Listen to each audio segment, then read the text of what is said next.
Hi అండి, నేను మీ Chandrika. Welcome back to ask wonders.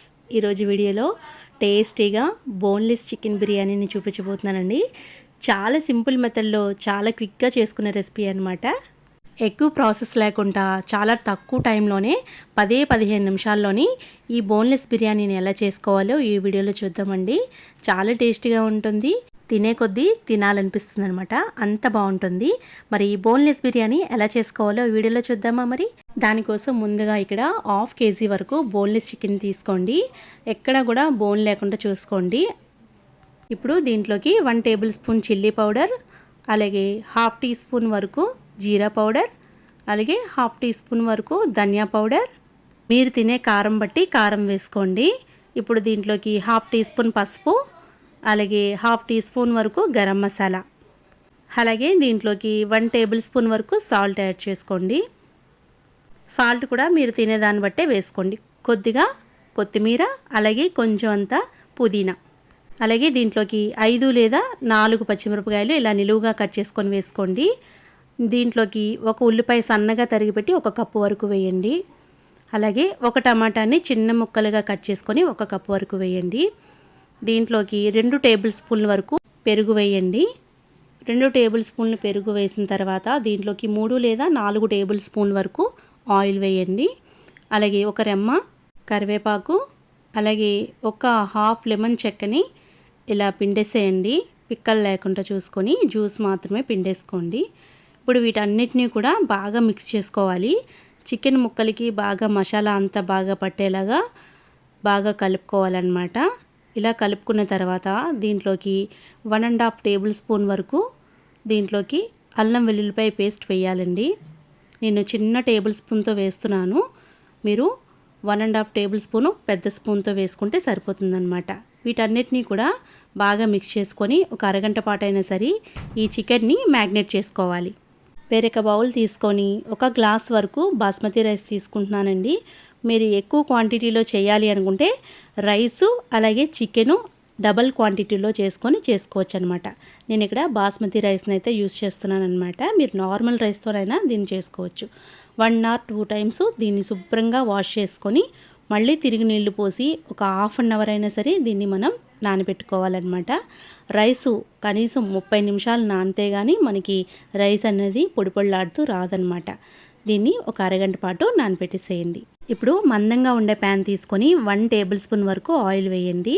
ముందుగా మనం మ్యాగ్నేట్ చేసుకున్న చికెన్ ఉంటుంది కదా, ఆ చికెన్ మొత్తాన్ని కూడా వేసేసి లో టు హై ఫ్లేమ్ పెట్టుకొని చక్కగా చికెన్ని వేయించేసుకోవాలి. చికెన్ నుంచి వచ్చిన వాటర్ అంతా కూడా అబ్జర్వ్ అయిపోయేంత వరకు ఫ్రై చేసుకోవాలి. చికెన్ అనేది మినిమం మనకి 10 మినిట్స్ అయినా పడుతుందండి. మూత పెట్టి 10 నిమిషాలు ఉంచండి.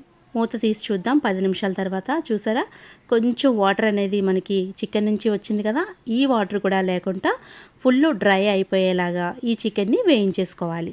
ఒక 5 నిమిషాల తర్వాత మళ్ళీ మూత తీసి చూద్దాం. చూసారా, చికెన్ నుంచి మనకి ఆయిల్ అంతా కూడా సపరేట్ అవుతుంది కదా, ఇలా సపరేట్ అవుతున్నప్పుడు చికెన్ అనేది ఫుల్గా కుక్ అయిపోయిందనమాట. చూసారా, ఇలా ఉంటే చాలు. మీరు ఇంకా డీప్ ఫ్రై చేసుకోవాలి అనుకుంటే చేసుకోవచ్చు అనమాట.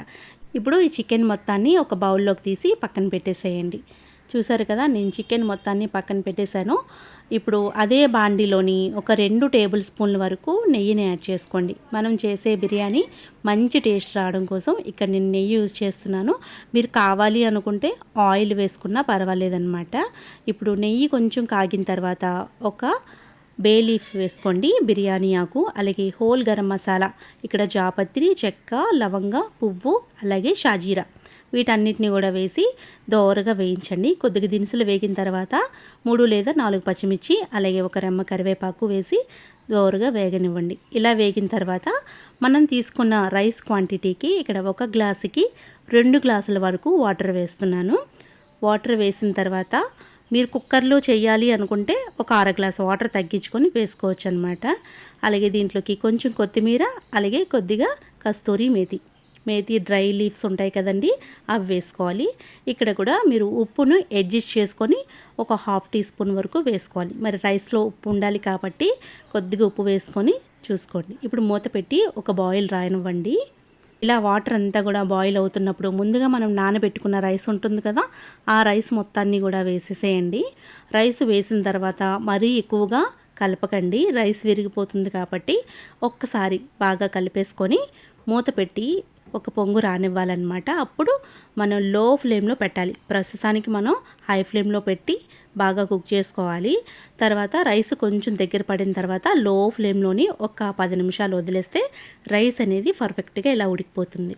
ఇప్పుడు రైస్ మొత్తం ఉడికిన తర్వాత ముందుగా మనం ఫ్రై చేసుకున్న చికెన్ ఉంటుంది కదా, ఆ చికెన్ని రైస్ మీద ఇలా వేసేసి ఈవెన్గా రైస్ మొత్తానికి బాగా పట్టేలాగా చికెన్ని ఈవెన్గా పరుచుకోవాలి. ఇప్పుడు దీన్ని లో ఫ్లేమ్లో పెట్టేసాం కదా, ఇప్పుడు స్టవ్ ఆఫ్ చేసి ఒక 10 నిమిషాలు అలాగే వదిలేసేయండి.